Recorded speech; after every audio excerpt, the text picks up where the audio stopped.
Sebulan lebih berlalu sejak peristiwa tewasnya Brigadir Yosua atau Brigadir J, tapi masih banyak kepingan cerita yang tertinggal dan belum terungkap. Tak lain karena terlalu banyak melibatkan kebohongan. 11 Juli 2022, dalam konferensi pers pertama kasus ini, Mabes Polri menyatakan Brigadir Yosua terbunuh dalam baku tembak dengan Barada Eliezer.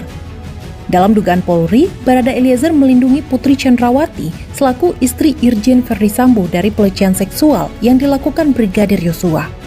Karopemnas Divisi Humas Polri Brigjen Ahmad Ramadan menyatakan Brigadir Yosua melepaskan 7 tembakan, dibalas 5 tembakan oleh Barada Eliezer. Namun, ada sekian banyak kejanggalan dari kelanjutan kasus ini. Dari hasil pemeriksaan Komnas HAM, beberapa kejanggalan dari cerita kronologis awal diakui oleh Ferdy Sambo sebagai skenario yang ia rancang sendiri. Saudara FS ini dia pada pokoknya mengakui 2 hal. Pertama, dia mengakui bahwa dialah otak pembunuhan atau penembakan saudara Joshua. Yang kedua, dia mengakui dialah otak yang merancang obstruction of justice, ya, dengan misalnya mengubah TKP, menghilangkan beberapa barang bukti seperti decoder CCTV, alat-alat komunikasi dan lain-lain, termasuk juga mengkondisikan supaya orang-orang yang menjadi saksi kunci itu memberikan keterangan sebagaimana skenario yang dia mau buat. Itu diakuinya sebagai rancangan dia, dan setelah itu semua dia siapkan alat pendukungnya. 9 Agustus 2022, Kapolri akhirnya mengumumkan tidak ditemukan fakta peristiwa tembak-menembak. Irjen Pol Ferdy Sambo ditetapkan sebagai tersangka menyusul penetapan 3 tersangka lain.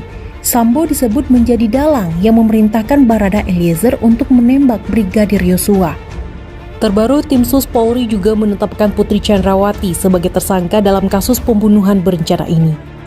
Komnas HAM ikut meyakini bahwa penembakan terhadap Brigadir Yosua dilakukan bukan oleh Barada E seorang. Ya, kami meyakini bahwa memang tidak mungkin itu dilakukan oleh seorang Richard sendirian, karena misalnya arah peluru datangnya dari tempat yang berbeda, ya.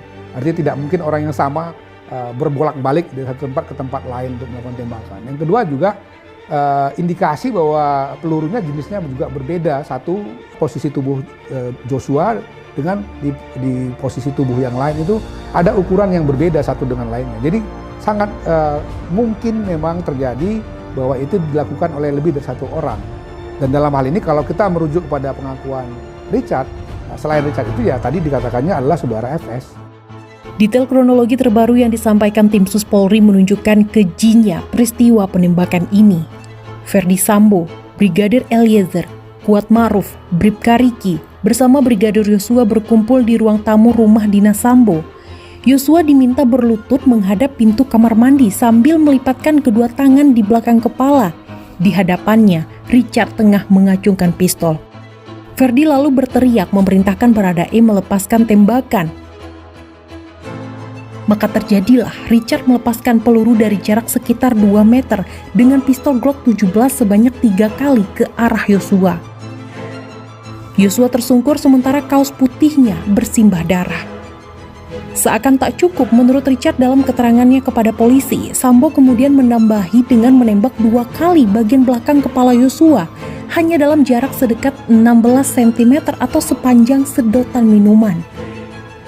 Ia lalu menembaki dinding ruangan itu sebanyak 3 kali, mencoba membentuk alibi seakan-akan pernah terjadi baku tembak di sana.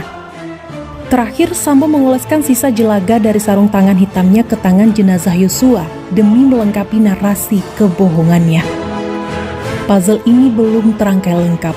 Kepingan yang diperoleh kadang menuntun pada gambaran lebih utuh, kadang malah menenggelamkan kita pada kebingungan baru. Akal sehat kita berkali-kali coba dipermainkan, mirisnya justru oleh penegak hukum yang harusnya memastikan kebenaran menjadi pemenang. Mari kita kawal tanpa jenuh fakta-fakta dari berbagai kepingannya. Jangan pernah lupa, di negeri ini sudah terlalu banyak puzzle yang tidak selesai.